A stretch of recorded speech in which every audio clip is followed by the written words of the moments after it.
सलाम। आज के इस नई तज्ज़िये में आप सबको खुशामदीद। आज हम एक ऐसी ज़बरदस्त और दिलचस्प सोर्स का तज्ज़िया कर रहे हैं जो एस्ट्रोलॉजी और नेचुरल वेलनेस को आपस में मिलाकर एक बिल्कुल नया नज़रिया पेश करती है। इस मटेरियल में जुम्मा के दिन की सयारवी एनर्जी, खास तौर पर वीनस यानी ज़ोहरा के असरात को हमारी सेहत और कुदरती खूबसूरती के साथ जोड़ा गया है। ये तज्ज़िया सिर्फ ज़ाहिरी खूबसूरती की बात नहीं करता, बल्कि हमारी अंदरूनी सेहत को ठीक करने पर रोशनी डालता है। ओके, तो चलिए इसकी गहराई में चलते हैं। आजकल अगर गौर किया जाए तो जिल्द के मसाइल और हार्मोनल तब्दीलियां कितनी आम हो गई हैं, है ना? सोर्स मटेरियल इसी बुनियादी और आम मसले को तस्लीम करता है, लेकिन इसे एक बिल्कुल अलग जाविये से देखता है। ये किसी महंगी क्रीम या लोशंस की बात नहीं करता, बल्कि इन मसाइल को सीधा सितारों की दशा और हमारे जिस्म के अंदरूनी निज़ाम के साथ मुंसलिक करता है। ये जानना वाकई हैरत अंगेज है कि इन आम मसाइल का हल कहाँ तलाश किया जा रहा है। पहला हिस्सा देखते हैं, ज़ोहरा यानी खूबसूरती का सैयारा। सोर्स टेक्स्ट में 15 मई और ख़ास तौर पर जुम्मा के दिन की एक ख़ास अहमियत बयान की गई है, जिसे ज़ोहरा या वीनस का दिन कहा गया है। टेक्स्ट ने रोमन उर्दू में इस कॉन्सेप्ट को बड़ी खूबसूरती से वाज़े किया है कि ज़ोहरा की एनर्जी दरअसल वो ताकत है जो न सिर्फ किस्मत पर असरअंदाज होती है, बल्कि जिस्मानी हुस्न को भी कंट्रोल करती है। यहाँ किसी भी किस्म की जानिबदारी के बगैर सिर्फ सोर्स की बात को समझा जाए तो इनके नज़रिए के मुताबिक आपकी ज़ाहिरी खूबसूरती दरअसल आपकी अंदरूनी सेहत का ही आईना होती है। जब ये प्लानिटरी फोर्स मजबूत होती है तो इसका पॉजिटिव असर जिस्म के अंदर और बाहर दोनों जगह वाज़े तौर पर नजर आता है। अब आते हैं दूसरे हिस्से की तरफ, हार्मोन्स और सीआरवी सेहत का आपस में क्या ताल्लुक है।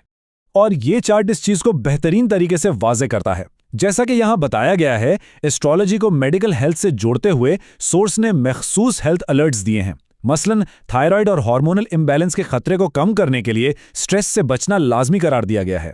एक और बहुत ही दिलचस्प पॉइंट इस टेक्स्ट में यह है कि जिन लोगों का बुर्ज टॉरस या लीब्रा है, यानी सौर और मीज़ान, उन्हें अपने गुर्दों की सेहत पर खास तवज्जो देने की जरूरत है और पानी का इस्तेमाल बढ़ाने की सख्त हिदायत की गई है। ये मालूमात इस कॉन्सेप्ट को बहुत प्रैक्टिकल और आसान बना देती हैं। तीसरा हिस्सा, अंदरूनी चमक के लिए ठंडी खुराक और सफ़ेद अशिया। अब इस मवाजने में जो चीज़ सबसे ज़्यादा हैरत अंगेज़ है वो ये कि टेक्स्ट एक्सटर्नल मसाइल को डायरेक्टली इंटरनल डाइट से जोड़ता है। एक तरफ सोर्स का दावा है कि अगर वीनस की एनर्जी कमज़ोर पड़ जाए तो चेहरे पर दाने निकलते हैं और मुसलसल थकावट महसूस होती है, लेकिन इसका इलाज किसी महंगी दवाई में नहीं बल्कि ठंडी तासीर वाली डाइट में बताया गया है, जैसे नारियल पानी, दही और बाकी सफ़ेद ठंडी चीज़ें। इनको बेहतरीन इलाज करार दिया गया है। देखा जाए तो बिल्कुल आम घरेलू चीज़ों को एक वसी सयारवी फ्रेमवर्क का हिस्सा बना दिया गया है। सोर्स मटेरियल का दावा यहाँ बिल्कुल सीधा और साफ है। अगर रोजमर्रा की खुराक में इन सफ़ेद और ठंडी चीजों का इस्तेमाल बढ़ा दिया जाए तो ये सीधा वीनस की एनर्जी को ताकतवर बनाता है, और इस एनर्जी के बढ़ने से जिस्म में हार्मोन्स खुद ब खुद बैलेंस होने लगते हैं। इस सब का नतीजा क्या निकलता है? जिल्द पर एक बेहतरीन कुदरती चमक या ग्लो। ये हिस्सा वाकई बॉडी केमिस्ट्री और डाइट को एक मुकम्मल नए तसव्वुर के साथ जोड़ता है। चौथा हिस्सा, एरोमा थेरेपी और गहरा सुकून, ब्यूटी थेरेपी के आसान तरीके।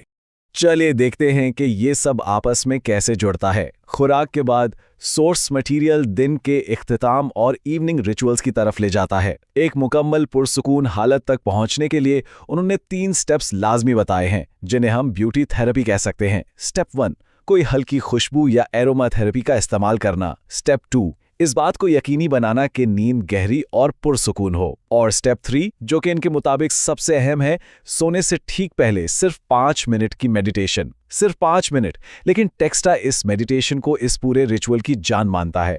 यहाँ ये सवाल ज़हन में आता है कि आखिर ऐसा क्यों? इन स्टेप्स की मंतिक बहुत सादी है। सोर्स के मुताबिक वीनस एक ऐसी एनर्जी है जो सुकून मांगती है। जब इन स्टेप्स को रेगुलरली फॉलो किया जाता है तो माइंड को एक गहरा अमन मिलता है, और जब जहन पुरसुकून होता है तो इसका सीधा असर हमारे एंडोक्राइन सिस्टम पर पड़ता है। एंडोक्राइन सिस्टम वही सिस्टम है जो बेसिकली हमारे हार्मोन्स को कंट्रोल करता है। तो इस तरह ये एस्ट्रोलॉजी और बायोलॉजी का एक बहुत ही कमाल का मिलाप पेश करते हैं। और आखिर में हमारा 5वां हिस्सा, शानदार सेहत का हुसूल। तो इन सब बातों का आखिरी मकसद क्या है? सोर्स मटेरियल का सबसे ताकतवर बयान अब हमारे सामने है। सेहतमंद हार्मोन्स ही एक पुरसुकून जिंदगी की चाबी हैं। ये स्टेटमेंट वाकई बहुत डीप है। इस एक छोटे से जुमले में उन्होंने डाइट, एस्ट्रोलॉजी और लाइफस्टाइल को कंप्लीटली आपस में जोड़ दिया है। अगर हार्मोन्स ठीक हैं तो दिल ठीक है, जहन ठीक है और अल्टीमेटली जिंदगी बिल्कुल पुरसुकून है। तज्जिए को ख़त्म करने से पहले बताते चलें कि सोर्स मटेरियल ने एक बहुत वाज़ेह कॉल टू एक्शन भी दिया है। उन्होंने हौसला अफजाई की है कि अगर आप इन कूलिंग रिचुअल्स को अपनाना चाहते हैं तो कमेंट्स में रेडिएंट हेल्थ जरूर लिखें और इन मालूमात को अपनी दोस्तों और बहनों के साथ शेयर करें। आज हमने होलिस्टिक वेलनेस के हवाले से एक बिल्कुल नया पर्सपेक्टिव देखा और ये डेफिनेटली एक दिलचस्प सवाल खड़ा करता है कि क्या सच में हमारा एनवायरनमेंट, हमारी रोजमर्रा की खुराक और सितारों की हालत आपस में इस हद तक गहराई से जुड़े हुए हैं? ये वाकई सोचने वाली बात है। खैर, आज के लिए इतना ही। अगले तज्जिये में फिर किसी नए और दिलचस्प टॉपिक के साथ मुलाकात होगी। जरूर सुनिएगा।